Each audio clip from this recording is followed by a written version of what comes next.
રામ રામ સીતારામ જય શ્રી કૃષ્ણ જય માતાજી જય ગોપાલજી ઠાકરણી જય જલારામજી જિનેન્દ્ર જય સ્વામિનારાયણ મહાદેવ હર હર હર મહાદેવ. કેમ છો બાપા? મોજમાં ને? વલીડાઓ જોરદાર મોજ કરવાની છે ને મોજે મોજ ને રોજે રોજમાં જો અહીંયા અમારે તૈયારી થવા માંડી છે દાણા શેકવાની. કેમ વલી? એકદમ કઈ ઘટે જ નહીં, મોજે મોજ ને રોજે રોજ. કારણ કે કોનો બર્થડે આવે છે? સિયા રાની નો બર્થડે આવે છે. લાડકવાઈ દીકરીનો તો બસ ખુશી એની આવવાની હતી ને એનાથી ડબલ ખુશી અત્યારે એમ છે કે એના બર્થડે ઉજવવાની છે, સેલિબ્રેટ કરવાની. કઈ ઘટે જ નહીં, બસ મોજે મોજ ને રોજે રોજ.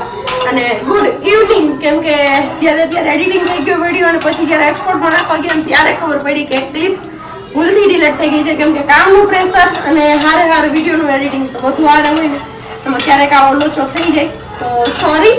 ઇન્ટ્રો તમને અત્યારે જો અમે સિંગદાણા શેકીએ છીએ વહેલી સવારનો નહીં પણ ઇવનિંગમાં શેકીએ છીએ છે તમને મોર્નિંગના વિડીયોથી જ શરૂઆત. તો બસ આવું બધું છે, સિંગદાણા શેકાય છે ને ભૂકો ભૂકો થઈને થોડું તૈયારી કરવાની છે. આગળ દિવસે કંઈક રસોઈ કરશું, વ્યવસ્થિત જમશું બધા એને સબ્જી જૈન સીધો થાંભવાનું છે. ડેકોરેશન અડધું પડધું કરી લીધું તે સારી વાત છે. યસ, અડધું પડધું થઈ ગયું છે તો સારી વાત છે. અને બાકી હજી તૈયારીઓ નકર તાય નહીં ન તૂટત. કાલથી તૈયારીઓમાં ફૂલ લાગી જવાનું છે, કેમ કે કાલથી જેટલું જ્યાંથી ઉઘરાવવાનું છે ને બધું ભેગું કરવાનું. મીન્સ કે જ્યાં જ્યાં ઓર્ડર આપ્યા છે ને જે બનાવવાના એ બધી વસ્તુ ભેગી કરવાની છે. યસ, શાકભાજીથી માંડી ટોટલી વસ્તુ. તો બસ કાલે લાગી જશું. બાકી તમારા બધાની તબિયત પાણી કેમ છે? મજામાં ને? એકદમ મજામાં ને રજા રજ. અને બાકી વાળે હેપી બર્થડે સિયા દીકરાને અત્યારથી અમે કહી દઈએ છીએ, કેમ કે અમે તો રોજે કહીએ છીએ જે દિવસ એમનો બર્થડે છે એ દિવસથી. ખબર નહીં એક્સાઇટેડમાં શું બોલી લીધું મને નથી ખબર. આપણે પેલું ખજૂરનું અથાણું બનાવ્યું હતું. એ ખજૂરનું અથાણું કંઈક થઈ ગયું છે આવું મસ્ત મજાનું, જે પ્રજ્ઞા કહેતી હતી એમ કે પેલી ચાસણી ને બધું થઈ જશે એટલે એકદમ પેલું તીખાસ વાળું થઈ જશે. વેરી ગુડ મોર્નિંગ, જય શ્રી કૃષ્ણ. કેમ આખું એટલી વાર આમ થઈ ગઈ? એવું તો આજના દિવસમાં હવે કયું કામ કરવાનું છે ને કયું બાકી રહેશે? બધાથી પહેલા લેવા જવાનું છે. ઓકે. સુખડી બનાવવાની છે. મેથી લેવા જવાની છે. હા. પૂરી બનાવવાની છે. ઓકે. એવું ઘણું બધું કામ છે. ફૂલ ફેઝમાં પ્રિયા બેબી માટે જે કરાયું છે એ ફરી પાછું સોનીથી આપવા જવાનું છે. તૂટી ગયું છે તો યસ, એ તૂટી ગયું છે, પહેરાયું હતું તો તૂટી ગયું છે. ફરી પાછું સોનીને તોડવા તૂટી તો થોડી તોડવા દેવા જવાનું છે. પ્રિયાબેનના દાદા એવા આવે છે. પ્રિયાબેન વાતો કરે તો બસ આવું બધું છે. પણ હવે એને હું દેવા કેમ છે જેડી જ્વેલર્સ અહીંયા દૂર થાય છે અમારી હારે હોય ત્યાં ખૂબ અઘરું રિક્ષા કરીને વહી જાજો. સીએમ ભાઈ હો મારી દીકરી હો એ વાત બરોબર તમારી. હાવ હાઉસી અમારી રહી ત્યાં બધી સર તો હવે બીજું એનો રસ્તો જ નથી ને, મારે તો ઓફિસ જવાનું છે. આવો પછી આપી આવજો. હા તો એમ કરે તો પછી કાલના દિવસમાં આપી દઈએ એમ. કાલે આપી દેશે. હા તો એવું કંઈક કરશું. હાલો. પહોંચાશે તો અમારાથી ટ્રાય કરીશું. તો પછી તમે જઈ આવજો.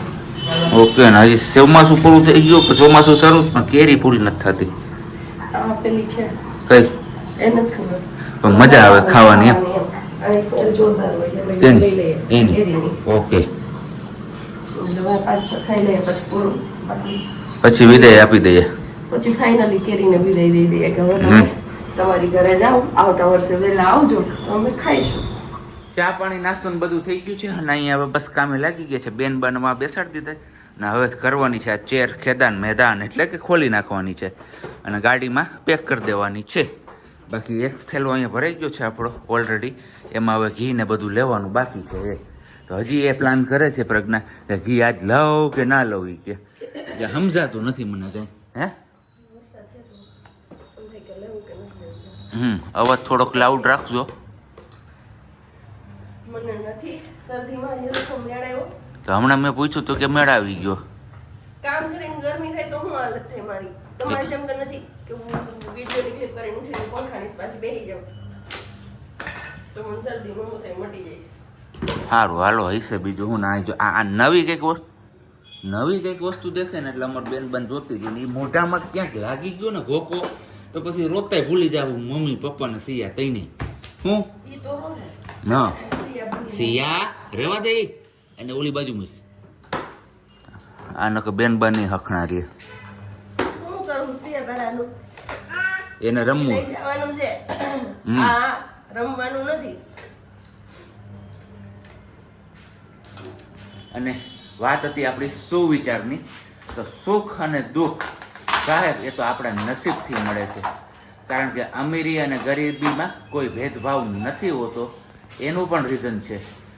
મહેલોમાં રહેતા હોય ને તો પણ એ લોકો રડતા હોય છે, અને જે લોકો ઝૂંપડામાં રહેતા હોય છે ને એ હસતા હોય છે. તો બસ આવો જ કંઈક ફરક છે. સુખ અને દુઃખ, અમીરી કે ગરીબી, તમે જે કહો એ. શું કેવું તારું? એકદમ સાચી વાત. મહેલોમાં રહેવાવાળા રડતા હોય છે, એમને ચેનની ઊંઘ ન આવતી હોય. અને જે માણસ ઝૂંપડામાં રહેતો ને આરામથી સૂઈ ગયો હોય. મીઠું ને રોટલો ખાઈને પણ માણસને શાંતિ હોય ને ઘણાને કઈ ને 32 ભાતના પકવાન હોય છતાં પણ અશાંતિ હોય. ચલો વાગી ગયા છે 11:30 અને આપણે હજી રસોઈના તો કઈ ઠેકાણા છે જ નહીં. ઠામ ઠેકાણા કઈ પણ. અને અત્યારે ઈચ્છા છે આપણી સુખડી બનાવવાની. ખરીદીમાં હતી હમણાં તો ગ્લુ ડોટ ને 2 સાઈડ ને બધું જોતું હતું, એ લઈને આવી. અને હવે કીધું આપણે સુખડી બનાવી લઈએ. રસોઈ તો જોઈએ ક્યારે વારો આવે. કપડાં પારસીમાં આપ્યા હતા, એ લેવા ગઈ હતી, એ લઈને આવી. પછી ઘી લેવા ગઈ હતી, એ લઈને આવી. પાછા કપડાં પ્રેસમાં આપી આવી બીજી વાર. અને કરિયાણું લેવાનું હતું, આ સૂંઠ ને એવું બધું, એ લઈ આવી સુવાદાણાની. તો હમણાં હળિયા પાટી છે, અત્યાર સુધી તો 4 વાર ગઈ આવી. છેલ્લી વાર બેન હારે સ્ટેશનરીએ ગઈ.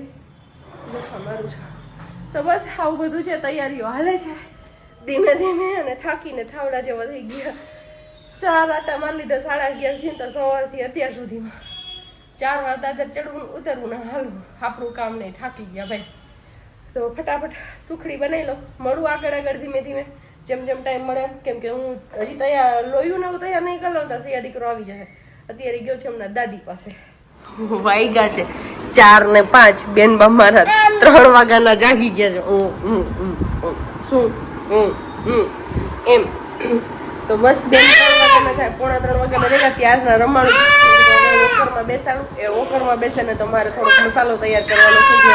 ત્યાં મેનુ છે ને ઊંધિયાનું, એ માટેનું. તો થોડીક ઘરેથી કરીને લઈ જવાનું છે. કેમ કે જગ્યા ફિક્સ થઈ ગઈ, તમને કહી દીધું સર કરીએ. તો પછી ત્યાં મિક્સરનો બધો પ્રશ્ન થાય, લાઇટનો પ્રશ્ન થાય. અત્યારે મોન્સૂન છે ને એટલે બાકી વાત તો સોલાર લાગેલું છે એટલે કંઈ વાંધો ન આવે ઉનાળામાં ને એમાં.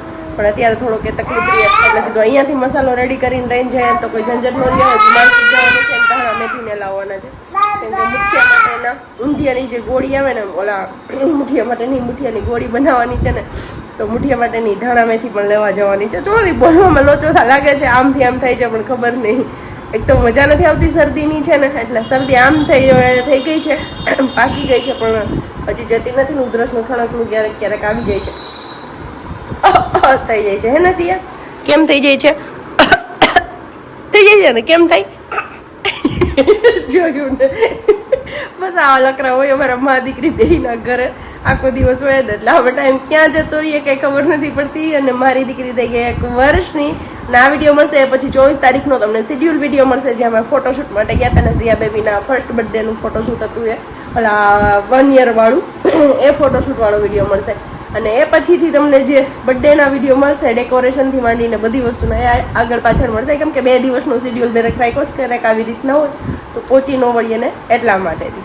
તો ચલો હવે ફટાફટ હું મારી થોડીક તૈયારી કરી લઉં. બેન બારી એને તો વોકરમાં બેસાડી દઉં એમને, અને પછી મારી તૈયારી કરું. પણ જોઉં શું કરું. અહીંયા પર જો આપણે તેલ ગરમ મૂકી દીધું છે, મેથીના મુઠિયા બનાવવાના છે તો ધીમા ગેસે તેલ રાખ્યું છે ને. અહીંયા મસાલો અને બાકી ધાણા મેથીને એડ કરી દીધું છે, અને બધા મસાલા એડ કરી દીધા છે. ચણાનો લોટ અને ઘઉંનો લોટ બંને મિક્સ કરવાનો છે ને. થોડો એટલો સૂજી નાખ્યો છે કેમ કે મારી આગળ 2 ઘઉંનો જાડો લોટ નથી ને એટલા માટેથી. તો બસ હવે 3 લોટ મિક્સ કરી મેથીના મુઠિયા બનાવી લઈએ. અહીંયા સાંજની તૈયારી થાય છે. આમાં રાખ્યું છે આપણે મકાઈ બોઇલ કરવા માટે, તો મકાઈ બોઇલ કરી દઈએ. અને ચણા મેથીના મુઠિયા આપણે બનાવી લઈએ ફટાફટથી, કેમ કે માર્કેટ ગઈ હતી સિયાને છોડીને. તો બસ હવે સિયાબેન અત્યારે એમના દાદી આગળ છે, બહાર બેઠા છે બધાને, તો ત્યાં એન્જોય કરે છે. તો આપણે આપણું કામ ફટાફટથી પતાવી લઈએ, કેમ કે નાના નાના મુઠિયાવાળી છે ને તો બહુ બધી વાર લાગશે. પણ હવે કરવું પડે એમ છે, ફરજિયાત છે એટલા માટે. ચલો હવે રેસીપી તો તમને બધાને આવડતી હોય બનાવતા હોય, તમે લોકો કઈ રીતે બનાવશો એ ચોક્કસથી કમેન્ટ કરીને કહેજો મને. વાગ્યા છે અત્યારે 8:20 અને બસ આપણે ઓફિસથી આવીને સીધા નીકળી ગયા હતા બજારમાં ખરીદી કરવા માટે. સવારે તમને લોકોને કીધું હતું આપણે કે ભાઈ હવે રાત થોડીને વેશ જાજા એવી હાલત છે, તો આવીને કંઈ આપણે કન્ટિન્યુ કર્યું નહોતું, સીધે ગામમાં નીકળી ગયા ને અહીંયા તમને આ એક વ્હાઇટ કલરનો થેલો દેખાતો હશે, એ થેલામાં ખરીદી કરીને આવ્યા છીએ આપણે. એ છે આમળો. કેમ ઉધરસી નહીં ખવાય એ હરખી?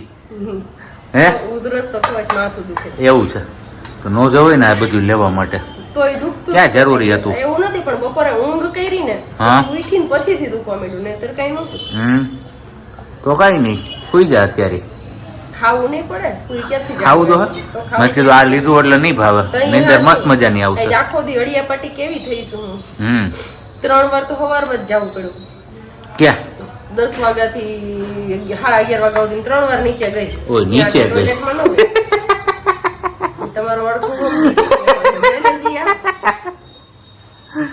કઈ નહીં, તો બે ઘડી મજા આવે, આ લોકોની મજા આવે ને હવાની. ઈ વાત બી બરોબર છે. તો જો કપડા દેવા ગઈ હતી પેલા, લેવા ગઈ હતી પેલા, લઈ લઈ આવી? ખુલ્લા હતી ને તો પછી કપડા લાવી ને તો પછી પાછું ઘી લેવા જાવ છું. તો મેં કીધું ઘી લેવા જાવ છું તો ભેગા ભેગ થેલો આપી આવું. એટલે 4 જોડી કપડાનો થેલો આપ્યો અને એને કીધું 8:30 થી 9 ની વચ્ચે બંધ કરી દેશે. સાંજે એટલે 8 વાગ્યા પછીથી નહીં જવાનું. હા હાજી. ઓકે. એટલે મેં કીધું ઓકે ડન. તો હવે 8 વાગ્યા પછી આપણે ધક્કો નહીં ખાવાનો. એટલે દાદા હતા એ તો ખુલ્લી રાખતા. હા, હવે એમનો સન આવી ગયો છે. હવે એમનો સન આવી ગયો છે. એ લઈ આવી પછી પાછી ગઈ. તો સૂટ ને ગોળ ને એ બધું લેવાનું, સેલો ટેપ ને બધું, 2 સાઈડ ગમ ને. ઓકે, હવે જીરીક વાર સોયા ઉપર ફોકસ કરું તો મારી ઉપર કેમેરો. સારું, હાલો તો હવે મળીએ છીએ આપણે ખાવા ટાણે. ખાવામાં તો તમને લોકોનો ખ્યાલ જ હશે, બનાવ્યો છે મકાઈનો મસ્ત મજાનો થેવડો. પણ કીધું સિયાબેનને પહેલાં ફ્રી કરી દઈએ ને પછી આપણે વારું પાણી કરવા બેસીએ. આજે લેટ ભેગું લેટ.